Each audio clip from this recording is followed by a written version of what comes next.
I am so excited. We are about to go live here. Let's see. Okay, great. All right. So we are live. Yay. We are live. It is March 25th.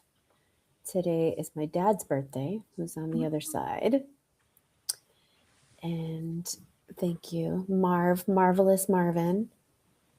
I lit a candle for him this morning, and it's been quite a relationship since he transitioned 4 years ago, you know. So I'm excited to get in here today, Stacey, with you and talk all about things spiritual communicating and spiritual awakening. Thank you so much for being here. Happy to be here. Yay. My dear friend, we've known each other for a while. We have known each other for quite a while. I mean, we met in African dance class many, many years ago. Hi, Jeffrey. Jeffrey's here. Hello. Hello, Mariola. Your people are coming in. So we, we met in African dance class back in the day. And I remember, God, I think it was like around 2014, 15. And I did the Spiritual Awakening Global Summit. And I like launched online with my work as a spiritual integration coach. And you had approached me and you were like, I think I'm going through a spiritual awakening, or something happened like 3 weeks ago. Like you were in it at that time, 2015, 16, maybe around that time. Maybe 11 or 12, but maybe I was having a mini something going on. Yeah. Yeah, at that time. Well, it was when I had already come out publicly as an integration teacher. And so it could have been 2014. Okay. So what happened let's just jump right in. What happened in 2011 that was like a big awakening for you? I'd love to just jump right in, and then we're going to get into the juicy topics around ascension and energy healing. Yeah. I do think it was more around like 2012, 2014 was the big dark night of the soul for me. Yeah. And I was doing a lot of inner work. I was doing a lot of energy healing from others. At that time, I had that belief that I'm an acupuncturist. I can't do energy healing. And so I was receiving a lot of it from others. And, there are times when a dark night of the soul sometimes doesn't clear overnight. It should be called a dark couple of years of the soul. Yeah, yes. But it was a big awakening for me. And I still think about it. And, when I know other people are going through really challenging times that are really prolonged, I have a lot of empathy for them.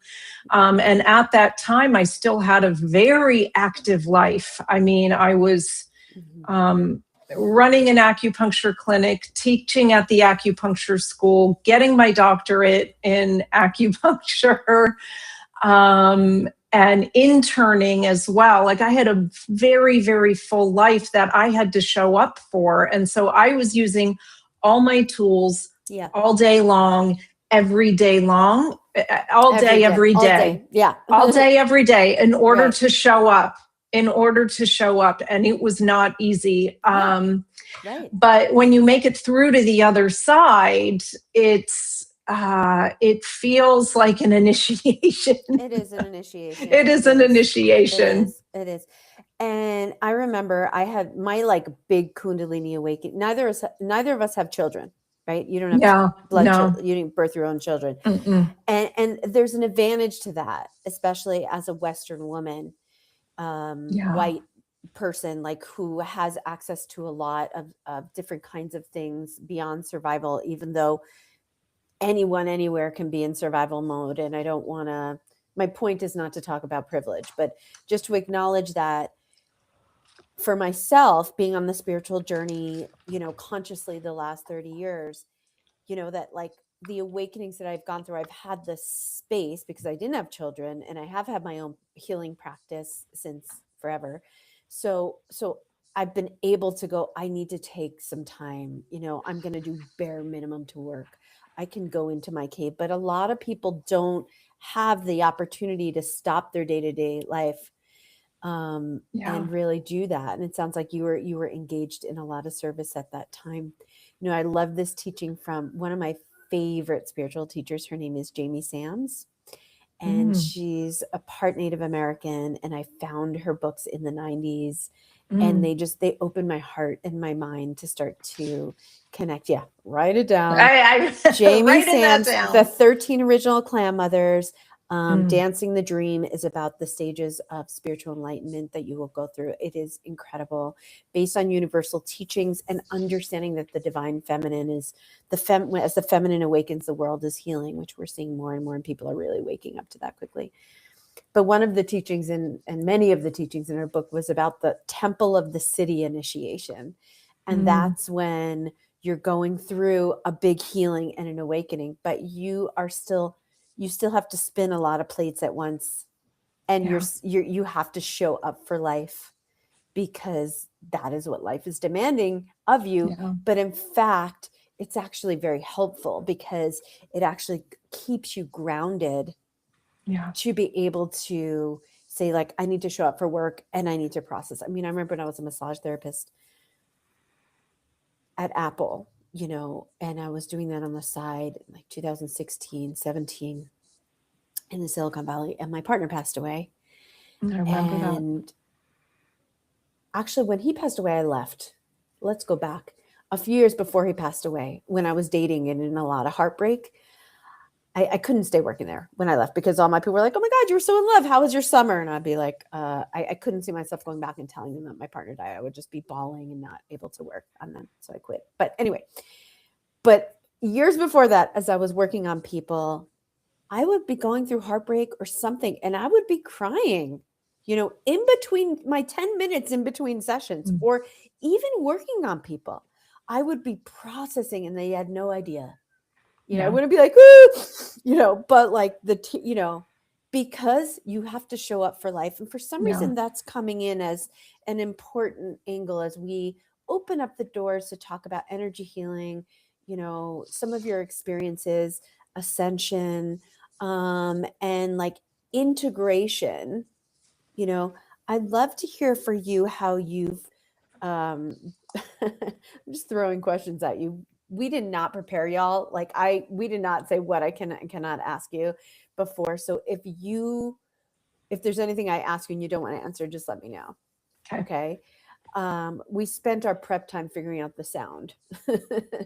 So thank you for your patience with that, Stacey. So yeah, have you found yourself needing to, have one foot in the world during much of your spiritual work? And as you've launched this beautiful, bright body of work. I was looking at your site. It's so good. And all the topics and the channeling, it's like glorious. You really emit this light.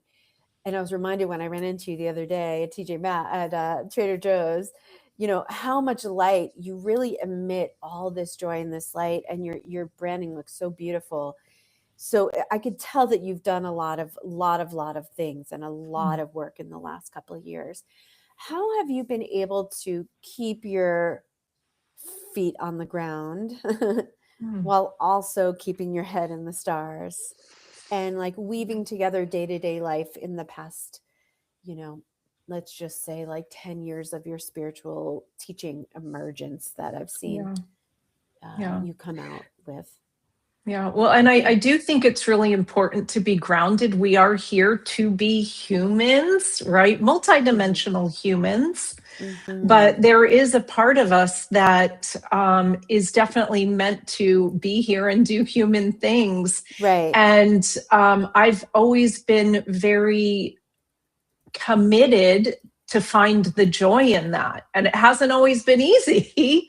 Yeah. But, as I've learned how to nurture it more and more, it's been really important to me. And I say this to my channeling students as well, and my energy healing students, that the more grounded we are, the deeper our roots, the higher we can go. Yeah. And so it's really, really important to be grounded and to have them both. They actually really support each other. They're giving me the yin and yang right now. Mm-hmm. One really supports the other. Absolutely. Absolutely. I mean, just look at trees, right? Some of us, do you have a connection with trees? I have a really rich connection with trees. My first painting was of like a woman in a tree and like rooted, but expanding. My first poem was about my heartbreak and my longing for my lover. And when I was 20, and understanding like this desires like for reaching towards the sun, but feeling that. And in my initiations with the Lakota family, the Sundance ceremony is like the most powerful one. And the tree becomes a living being, and it could be like a female entity or whatever the topic is of the time. I love it. I love it. I love it. I love it. If you all are listening live, thank you so much. Share where you're from. Where are you listening from? Where are you listening in from? Just love to get a sense of where y'all are at. I can see you there. And as we're talking, if you have any questions, post them. If we don't get to them live, we'll absolutely get in there after and answer your questions, but we'll do our best to answer them live as well. Yeah. It's a simple answer. I mean, and it's a real answer. Grounding is foundational for stability, nervous system regulation. What have you seen that really prevents people from staying grounded and getting grounded with your work, with your channeling students and the clients you've been working with?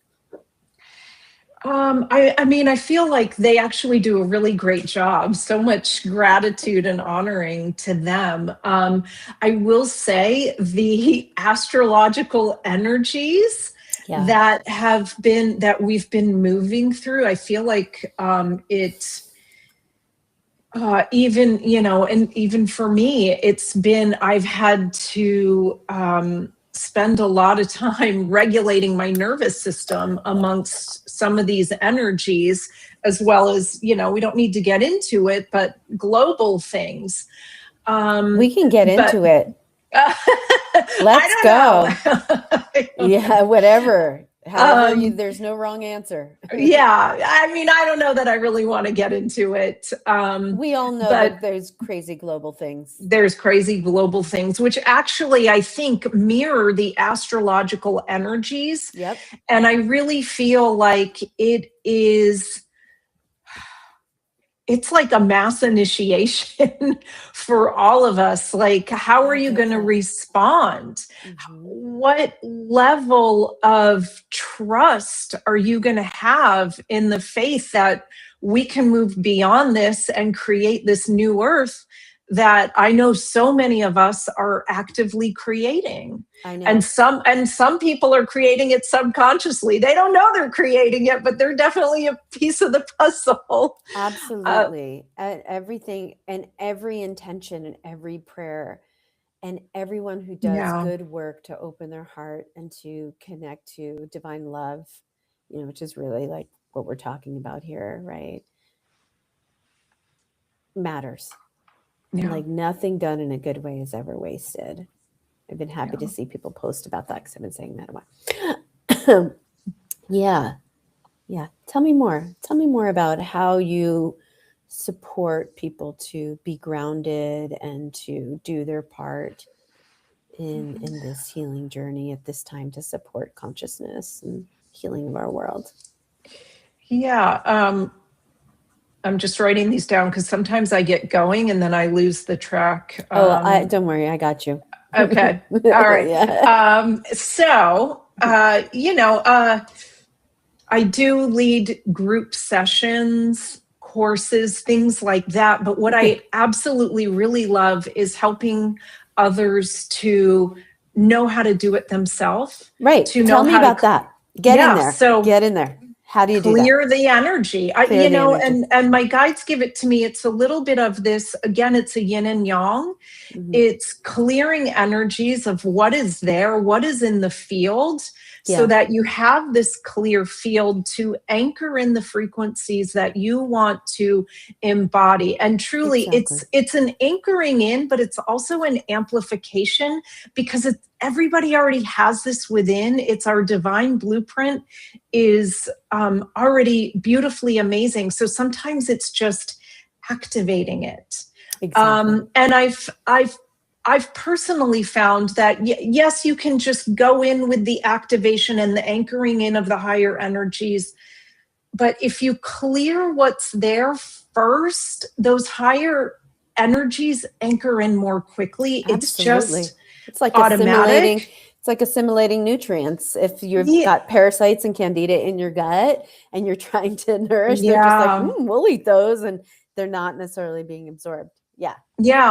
So it's a little bit of the both that my guides give me, and in personal sessions, that tends to be the case as well, where we clear and then we anchor in and we amplify. Although not always, sometimes. And it seems to be especially with women and I think mothers as well. It's like they don't need clearing, they need nourishment. Like if they've got a lot of, what's that phrase, sticks in the fire or whatever, if they have a lot going on, like really what we need to start out with is actually nourishing, nurturing, and witnessing and awareness.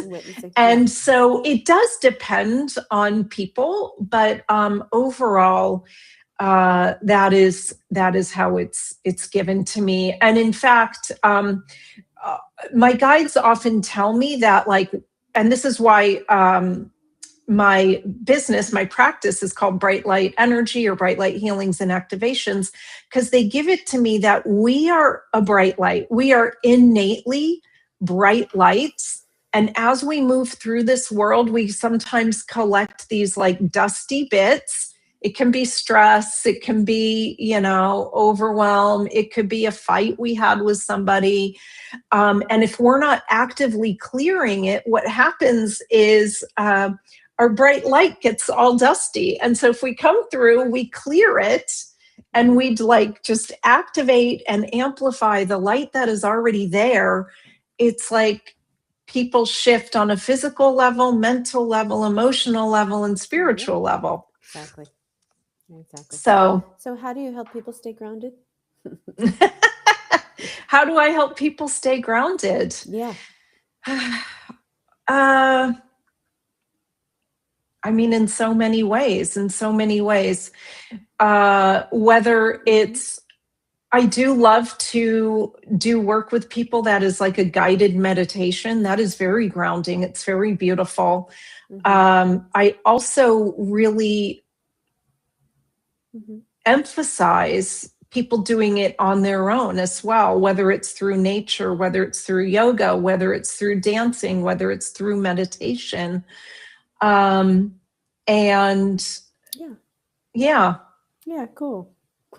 Yeah, it's so good. Our work is really, really similar. I have a really good friend here. We both live in Western North Carolina. I have a friend I met a few years ago who's a psychotherapist.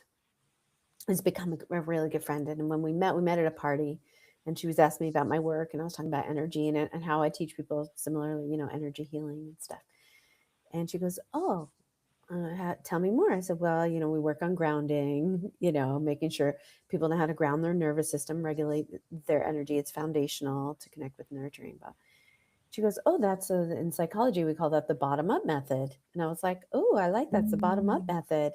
And what that is a way to help to meet people where they are first before taking them into abstract concepts of how they should be living. Because most of the time, our negative emotional responses to life come as a result of unmet needs, and the foundational needs are being seen and being met.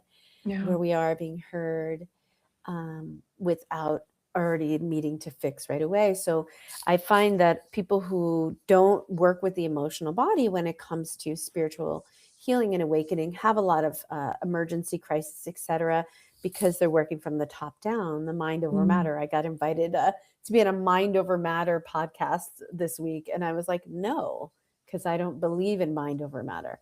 That's blanketing. And as a trained in the depth that you're trained in, Eastern, it's almost your PhD in Chinese medicine is like Eastern psychology, really, and energy medicine, right? And I love that you're like, I didn't realize it, but of course it was. But that, all these elements work together.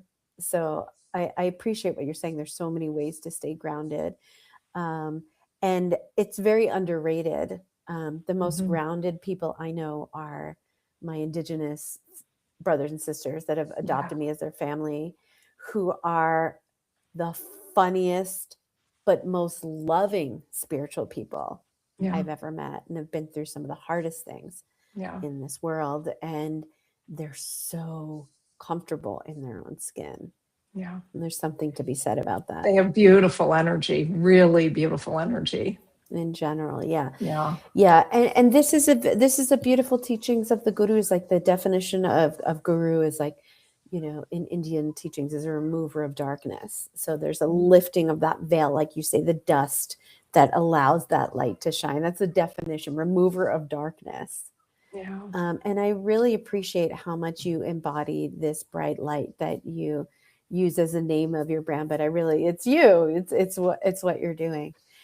So are you training your people to, are they practitioners, many of them? Some are, some aren't. I do tend to work with people who are far along on the path. And it's funny, even earlier as I was calling them my students, I'm like, they're so amazing in and of themselves. Some of them are practitioners. Some are just really on this path, this ascension path, this ascension journey, and really committed to the work and have a vast understanding of what is going on behind the scenes.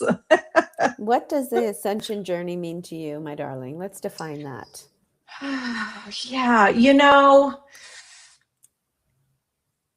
Okay. The ascension journey to me is a raising of our vibration, or my guides also give it to me like this. My spirit team actually gives it to me as an expansion of our energy field that we can hold. It's not just about raising the vibration, raising the frequency. It's about expanding our energy field and being able to hold it. And it is a journey. It's like, and it's not a straight line. It's like there can be ups and downs and obstacles, and you can go in a spiral and then fly up in the air and come smack down. But it is, and a huge piece of it is self-awareness as well. And really, I think other people are going to have their own definition, but for me, it tends to encompass a connection to the divine, or a connection to some sort of like really, it's a co-creation with the divine. Some people like working with their spirit team, working with their guides, others don't. And to me, it's all the same, because we are all one. We are all it. We are a spark of the divine. Yes. We are the ascended masters, and they are us. So to me, that piece is like whatever you resonate with, however you feel called. I'm at an interesting time right now because I have someone who said that they know me from when I used to do Ayurvedic treatments. Hello. Hey, Yvonne. Oh, thanks for being here. That was a long time ago. I'm at this interesting crossroad with my work where I'm starting to query for giving keynotes and working in leadership on a bigger stage. as I prepare to release my book around bringing consciousness into leadership. And I had such a time with ChatGPT earlier in the day. I even had to cry because ChatGPT really got me, right? Mentally, not energetically, not emotionally, not spiritually, but mentally, right? And you know, from your work, you're talking about multidimensional work. And as teachers, as embodied teachers, we want to make sure people understand. Like, if you need grounding, that's physical. Eat grounding foods that carry physical body, be in community, connect, right? If it's spiritual, are you connecting this way? So these different aspects of being. But as I lean into these corporate environments, and the women I'm kind of talking with and connecting with, they're like, "We need you," and I'm like, y'all, if I have to walk on eggshells talking about my spiritual experiences, and like not talking about the higher self, not like engaging the teachings of the Sacred Heart, I don't know how to pretend not to use that language. That was what I was talking with Chat, and Chat's like, "But they need you," and I'm like, I used to do things because people needed me, but now that I've gone through, like you, Hurricane Helene, and I had a project where I was carrying way more weight than I needed to, I don't do things just to help people anymore. I do things because they help me feel brighter, more present, and happier. And so it becomes a dance between service and then bringing all of yourself to the right environments in the right way. And I'm still leaning in because I'm going through a whole identity shift. I'm about to be 55 years old, and like it's a whole new chapter. Yes. I'm older than you. You mentioned the big birthday the other day, and I was like, "Oh, she's turning 50. She must be younger than me." 55 years old, y'all. About to be. I ain't scared. And it's a little bit, I mean, the whole menopause thing is a whole identity crisis, right? Yeah. But it's like, how do we, because I could just work with light and run light and clear energy, but how am I integrating the codes and the changes and the light, like all these things that I've been working with for many years, similar to what you do as an energy healer and teacher. How do we integrate the new things that life is calling us, not just to be, but to do? So I'm also curious for you, how you help your clients and students and colleagues, community, how you support the community that you get to facilitate. Okay, because I don't like calling clients, I don't mean like, because it's not just transactional. I call a lot of my students, I like mentees, because I'm just a mentor, one of their mentors. But anyway, blah blah blah. How do you work to help people apply all that light expansion into integrating into their daily life in general? Like, do you follow a Chinese medicine system? Do you make sure people are like cleaning their diet? Or you like daily practice? Do you teach communication? All of a sudden they're outgrowing relationships, they're outgrowing things. Do you have them step away? Like, how do you support your people to integrate like the brightening that you speak of and day-to-day real life problems like career and navigating relationship issues? Yeah, we definitely get into it, and it's each person is different. It's so hard for me to give like blanket statements I because understand. Give me some people examples. Give me some some examples. people really do want work is definitely a topic that comes up often in sessions. Relationships, and Money, so baby. money. It's like when we're working with these energies, we're also cultivating the higher perspective on it all, which I think is really important. Cultivating the empowered stance. It's not really the word I want to use, but the empowered frequencies. That's it. What? Yeah, just the empowerment around it in general. Let me put it that way. Yeah. And so some people, because of my background, I was a clinical acupuncturist for 15 years. I worked a lot with supplements, diet, herbs with people. And so some people do want that. I will say the majority, we're talking energy healing. Diet for me is always, it's so individual. Yes. We can give insight, we can give guidance. And a lot of that is like listening to one's body. Sure. And well, that's a big teaching right there. Yeah. How do you integrate this light and these insights, a healthy diet, listen to your body? That's so basic. I mean, all of our work is very basic, but it's been so lost. Yeah. So yes, keep going. So health. Yeah. And so it just depends on the person and what they need and what they request. And honestly, what I've really truly found is when the energy is aligned, the answers appear. Like whether it's in our session or whether it's outside of our session, the answers appear for them, whether it's through another person, reading a book, getting a download. Yeah. And so the most important thing I feel like is the energy. And then it's like everything else falls into place from there.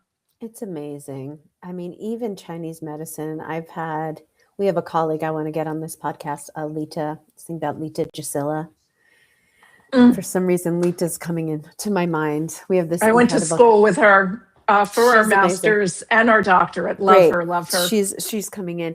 She used to be my acupuncturist, because one of the things that Stacey, that we both share, is we both lived in Santa Cruz and now we both live in Asheville. And so that was like a chapter, and we definitely need to spend more time together here, girl. Yeah. We definitely right here.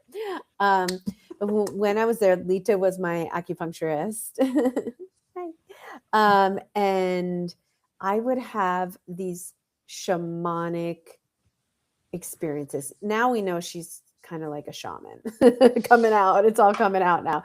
But I mean, it was like the points were perfect, and the music, and there were like orbs and like things would happen in those sessions with her 5-element acupuncture that would open up pathways that would clear my energy in ways I had no idea. Yeah. And with my clients, I work with the feeling energy underneath the emotional body, because that's where we find those sticky stagnation, hidden patterns that are maybe carried on through generations. When I first started doing embodiment coaching, I found there was the same pattern with women that overgave, which apparently is one of my core patterns too. And that when we looked at the energy and what they really felt when they were just so tired of giving and not getting enough back, it's very much a pattern that's been perpetuated from our modern culture of individuals' responsibilities versus collective responsibility on financials, financial stability and sustainability is to come everything from you. And it burns us out, and it burns out women. And what we found is in like session after session, week after week after week with women that were really going deep, was that there's this sticky like tar energy in the body that would start to, it was like, it would cause cancer in my spiritual perception. It was a cause of cancer. And it was like a festering resentment, worry, and fear. It was like all the negative emotions kind of like stuck, feeding into each other, because there was a stuffing down of needs. And so as we started to help women just see and feel the energy under the emotion, it would liberate the field, and they would start thinking differently and start perceiving what was possible and opening up to a different prayer, and starting to manifest relationships that where people wanted to give to them and wanted to support them. And so that's how I relate with what you're saying. It's also my book. I mean, it's everything. And if people simply sit down with a prayer, whatever religion, I don't care, sit down with a prayer from your heart and a candle, and you just talk to creator source, and you listen to your body, and you talk about what's coming up and what you feel, it starts to liberate the thoughts that have been shoved down and where you haven't necessarily had a space to process. But I love that you have a community currently where people can open up and go through that together, because it's the same kind of thing. It's like you're holding this symbolic fire for people to come to navigate through the conflicts of their inner selves, and to find that light that's always been there. And it's truly, I think, the most important work we can do. Yeah. Because when hearts open, when that light liberates, the mind can change how we perceive. And that's where I'm coming into leadership in these more corporate environments, because then you could be in the win-win. If you don't even believe in the win-win, like your partner gets to win, you get to win, the kids get to win, everyone gets to thrive. This is nature. This is a natural way.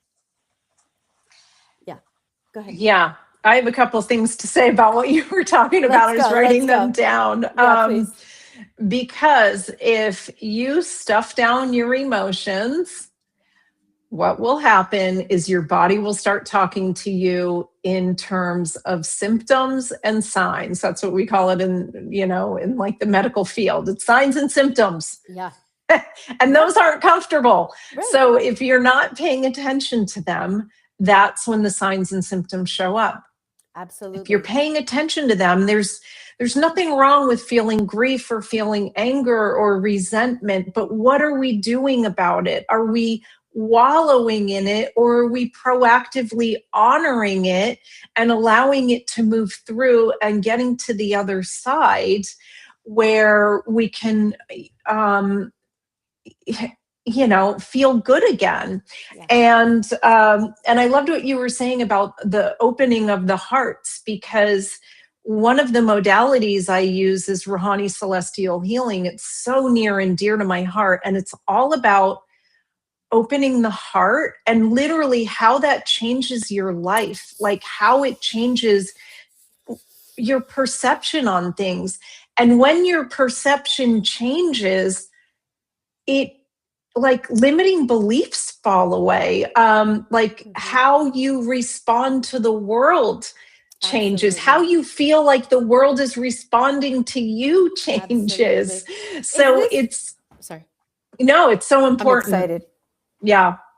I'm excited because I'm thinking about what you just said. Is Rohanian, did that used to be called Rohan or Rohan? No, it's Rouhani. It's Rouhani. So it's different than this modality called Rohan or Rohan. I don't know. I've never heard of that. So there was a modality called Rohan or Rohan, and I received it.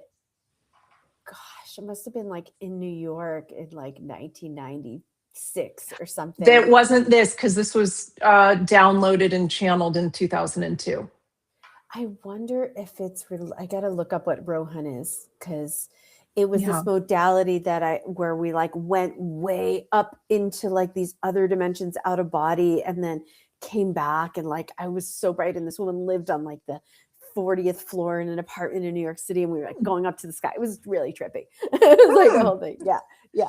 Do you, with Rohani, and do you work like similar to Reiki, where the light comes through the crown and like opens the heart? Is it similar? It's Rohani, yes. Rohani. And you're bringing it's fifth dimensional and above healing. So it's coming down through here. And the cool thing is, I absolutely love this.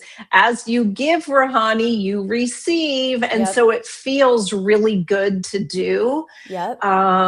And so Rohani is really foundational. I have a lot of like tools in my Lightworker toolbox, but Rohani is very foundational to all of it. It's very heart-centered. And works with a lot of ascended masters and archangels and star families. And it was the first modality that I learned. And so it's like the background. It's the supporting space of everything I do. It's very gentle, yet very profound, very loving. Sorry. I hate my plant. Gentle, loving, and I didn't smack my plant. Sorry, plant. Cool. All right, let's ask a common question. I have an answer, but I'm curious what your answer is. When you're working with ascended masters and archangels, and people are grounding, which may be the answer. And how do you... There's something I want to talk about this month on the podcast. It has to do with walking the edge between spiritual awakening and spiritual psychosis. Okay. And the reason that I want to talk about this is because as a teacher, as a spiritual facilitator, both you and I, as facilitators, have a responsibility to make sure that, in a way, we hold the hands of the people that we mentor to make sure that they can digest the energetics that we're introducing them to, or the practices, right? And, many years of experience are in my mind like the best teacher in a way. But a lot of our people, whether they have a lot of experience or don't, can often have their gifts awaken as a result of trauma and past life trauma. And so how do you protect your people spiritually, psychologically, from kind of losing their mind or themselves, like, permanently? It's a thing. It's a thing. I'm very grateful and lucky that didn't happen to me, but it has happened to a lot of spiritual seekers, and a lot of them hit me up and they want to connect with me a lot. And it's tricky because I don't work with people who have psychosis. Because I'm not a psychiatrist. It's interesting when we were talking about grounding, like way back in the beginning. I was thinking, it's especially important so you don't go into spiritual psychosis. Great. You gave me the question. Yeah, I guess I did.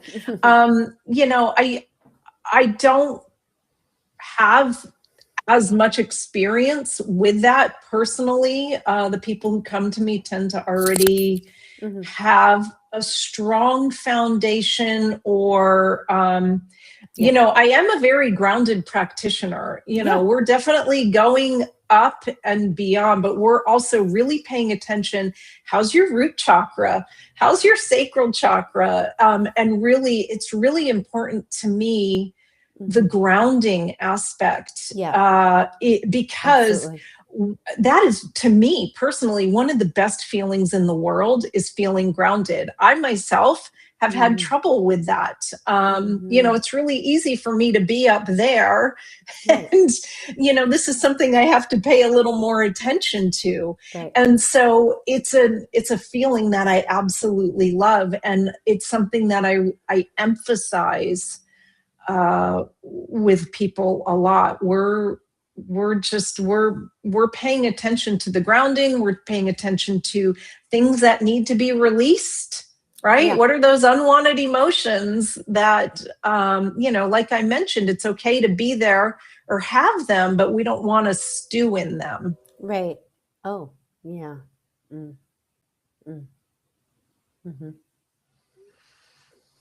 Yeah, so it sounds like what I heard you say was grounding is important to help you not fly away, and awareness. Yeah. So my friend Tangelina calls it. Do you know Tangelina? Mm-mm. Oh, she's cool. She lives in Bali now. She moved from Santa Cruz to Bali in 2020, and to help create a breakaway civilization, and fell in love with a beautiful Hindu man and had a baby, and she's thriving. But she's a big teacher of energy hygiene, which is similar to what you do. Sounds like what you do, and also what I do, what I teach people to do for themselves, which is like making sure that you're clearing, checking your chakras. That's a big answer. That's a very valuable nugget right there. Taking the time to go, what's going on with my chakras? What's going on with my energy? What do I feel? And is there something there that's not mine? Yeah. Or that I don't want to continue to embody or behold? It's a full-time job, man. It really is. That's why some of us have made a career out of it, because it's what we're doing. I mean, and then enter like the cycles of life, like menopause, loss of a loved one. The financial markets are crashing and changing. The whole economy is rapidly changing. And we need to make decisions. Where are we making decisions from? What part of you is making those decisions? Right. Yeah. Brilliant point. Yeah. Yeah. Do you do parts work with your people? Do you have them? How do you give voice or awareness to the parts? Is it straight to the energy? Like, what's that energy there? What's the story? How do you tell me a little more specific how you might work with someone privately as they find maybe some of their chakras are not glowing with glee or joy? The energy usually tells me where to go, and I'm not quite sure. I don't know that term, parts work. Yeah. So parts work would be like, there's my inner child. She's really sad. Okay. There's my mature wise woman. She knows the right thing to do. Yes. There's a part of me that just feels like she wants to play and doesn't want to go to work anymore. Some people will put them in a chair. You'll put them in a couch. How do you, there are different parts that all have needs. So maybe it's just very different than what you do. That's okay. Yes. It tends to be the energy shows me like what is the next layer. Right. And if it's the inner child, then we're bringing attention to the inner child. If it's ancestral, we're paying attention there. If it's collective, or if it's like through the Akashic records, we're working with that. And so they're definitely getting attention as needed. That's the best. And it's just the energy. It's just like, what's right there? What's next? What's next? Believe me, the energy will tell you. It will, because I do the most of the ways that I read energy, I do embodied work, and I help people track and teach them how to track, but I also do remote healing, like I guess you do too, right? Remote healing. Yeah. And that's when I see the most and get the most information, because the body's not in the way, the ego's not in the way. I don't have to worry about you looking at me or me looking at you. It's like not even on screen. And it's been such an incredible teacher to see every single person I work on is completely different and at a different stage of their own development. Like my friend Beth Starr says, everyone gets their own spiritual curriculum. It's called your life. Your life is your spiritual curriculum. What do you want to say? Well, I was just going to say, something, and you probably have this with your clients as well, that it's almost as soon as like I tap into their energy field, yes, we're working with these. Sometimes they're heavier things or things that we're clearing, but I'm also shown them in their absolute highest light, and it's really beautiful. And it's beautiful. Yeah, and it's funny because like it's easy for me to have absolute faith in them and their capabilities, and sometimes they're like, I don't trust my channeling, or and I'm like, I trust your channeling because I can see what is going on. Who you are. Yes, who you are. I can see your bright light. And incredible. Yeah, and it's so beautiful. And so, Thank you for sharing that. Yeah, I've seen that. I had an experience a couple of years ago where I want to tell a quick story about that, and I'd love to hear any stories you have around this too. Where I was doing a remote healing for someone in Ireland, and they really didn't have that much money. So I offered a very low cost, probably one of the lowest cost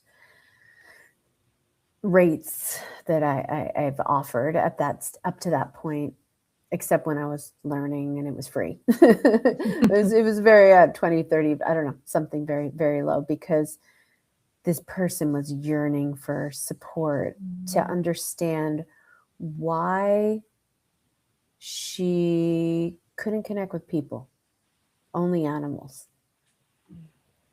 And she was a very deep empath and had shoved down a lot of needs because she just was used to getting them not met. And when I did the session, like you have to get permission spiritually, right? So there's like, you connect with the higher self.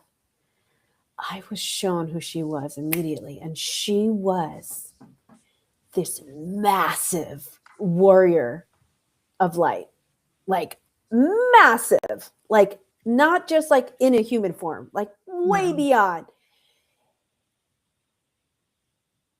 I have the chills. This is like 4 years ago. I have the chills in my legs just saying this. And what I was shown was her suffering was that she didn't know herself. She had no idea who she was. And on the surface, she was this depressed, overweight, probably emotionally eating person who only felt love from animals, only felt understood by animals. Because really, she had no idea who she was and what she was capable of just through being who she was underneath all of the trauma and unhappiness that had built up in this lifetime beyond. And as soon as I finished the session, it was either as soon as I finished it or in the middle of the session, I started bawling my eyes out because my angel said, that's you too. Yeah. And that all the suffering that we have, and that's what my mentor used to always be like, you have no idea who you are, you know, when I was younger. And I'd be like, yeah. And she'd be like, I'd be like, we're all beautiful. She's like, no, you don't see yourself. I don't care about everyone else. And what I realized was that seeing yourself, that's what it's all about. Yep. If we know that. And so thank you for holding that perspective of who we really freaking are. Yeah. And if we knew who we are, this was another insight I had a few years later, we would never hurt ourselves. If we remember that, we wouldn't do things that cause harm through our thoughts and our deeds and our actions. If we really knew how magnificent we were, we would not want to hurt anyone. That's why realizing who you are is the key to liberation on the planet. Yeah. Yeah. Absolutely. There'd be a lot less fear as well when you like really see and feel the light that you are. And it's part of the ascension journey. I mean, it's a journey it's a journey to get there. And it is a brave and courageous journey. I mean, it's not like the easy path of escapism and avoidance. It's not. No, it's and not. It's so not. Temporary satisfaction will never give us what we really want and what we really need, which is to know who we are. Yeah. Yeah. Well, I guess that's the point of this podcast today. We finally got there. Yeah. Beautiful. Yeah. And I feel like if somehow I believe that if we remembered it all the time, we'd be done in these bodies. Yeah. You know, that's why they used to say, you know, this teaching of Kuan Yin is like Kuan Yin, for those of you who don't know, Kuan Yin ascended, full enlightenment, left this world, and she didn't have to come back to be a human again, but she came back out of compassion That's why I have white Kuan Yin on my altar, because I love her. I love her so much. I know. I started doing offerings to her a few years ago. And there's this way that everything you say totally resonates with me and I saw this before we talked today because I was tuning in, which is when we are really running energy, I mean, working with your angels, channeling, grounding, you're learning how to run your energy. You're learning how to consciously direct energy for healing. Would you agree with that? Absolutely. Yeah. Mm-hmm. And so, which is a big part of my work, is like teaching people. And then they start to have these, like, oh, I was just sitting there and all this light, or things that I've never even experienced. Some of my people have experienced. That we tend to access the powers to help others, but also we get those benefits. And I think sometimes that's when there's a lot of suffering, when people are unable to channel that energy in a direction to help. So before we close out, can you speak to how you support people to serve, again, because it's a big part also of this podcast on Awaken Life Radio? We love to talk about how to integrate spiritual wisdom, how you support people to be in service, or how you would advise, say this is a general public thing, but how you might advise folks who are waking up, feel filled with, like, they can access love and divine love, but aren't really quite able to serve or help in the way that they want to. What might you say? And you might have answered this in the beginning already. Well, I wrote down two things, and one was when you were talking about, knowing how to work with your own energy. That was really being highlighted for me, because that is gold right there. And regardless of if you're like, then become a practitioner, just knowing how to work with your own energy, whether that's with an energy healing modality, or whether it's like, I know that right now I need yoga. I know that right now I need nourishing food. I know that right now I need silence. I know that right now I need a walk in nature. I mean, that's knowing how to work with your energy as well. So I don't discount those by any means. I agree. But knowing how to see what your energy field is holding, what it needs, how you can shift it is life-changing. Yes. And you were asking about serving with your light, and that is it. Showing up with your light is it. That is serving. There are some people who are literally here simply to be lights in the world.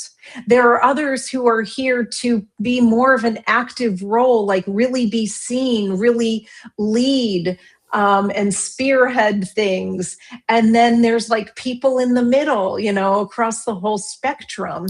But one of the greatest gifts we can give people is our own health and well-being, our own happiness, our own joy, our own peace. I mean, just showing up in peaceful energy is massively huge. So, that's to me, that's the greatest thing. And then from there, it's like, what feels aligned for you to take it a step further.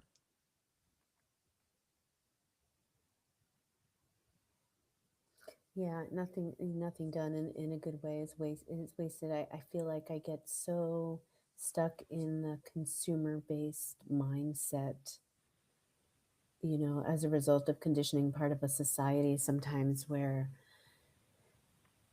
like, especially playing in these corporate spaces now, like, what's the impact? And I'm like, you know what? Showing up with presence leaves a seed of consciousness in the field.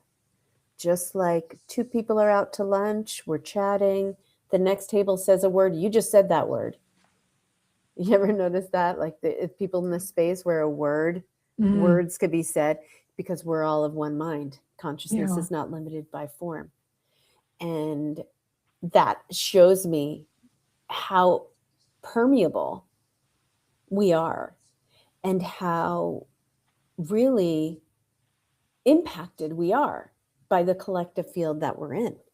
And that's why it's really important to be in community and containers as we grow that are nurturing us. Yeah. So, because otherwise it's just too much for like one person to like hold all the frequency. We're not supposed to, if it was like that, we would have one person in the world. Yeah. This is really inspiring me. I don't know if you got the vision, but we should do some grid work together locally. Oh, yeah, that'd be fun. I'm getting the chills a little bit. Yeah. We should create something. Yeah. Let's love talk that. about that. I wasn't ready to come back out since Helene really kind of knocked me down, and the project that we did for Rebirth Asheville was good. We did what we served for a year doing free wellness events, but I really, you're welcome. I really burned out there too. Yeah. And we all need each other. Yeah. Just like the sun needs the trees, needs the acorns, need the squirrels, and even the poop from the bears. We need all of it. Any final words as we close up? And thank you everyone so much for chiming in. It's been so great to see you here and feel your presence and listening. Mm-hmm. And if you have any follow-up questions, you guys can absolutely share them there. Your contact is in the show notes. I will up it when we're done to make sure for sure that people can link on. Any final words before we close out here? I'm just going to piggyback off of what you were just talking about, because my guides have often told me healing happens in community. Yes, there's stuff we can do on our own, but there's so much like nurturing and nourishment. Mm-hmm. It goes beyond healing, right? It's like nurturing and nourishment in others, in our community, with friends, with, community people in containers, things like that. So, absolutely. Yeah. Thank you. Thank you so much. Thank you so much for taking the time and sending you big, bright blessings and joy and well-being. And we'll keep this conversation going. For sure. Yeah. Thanks,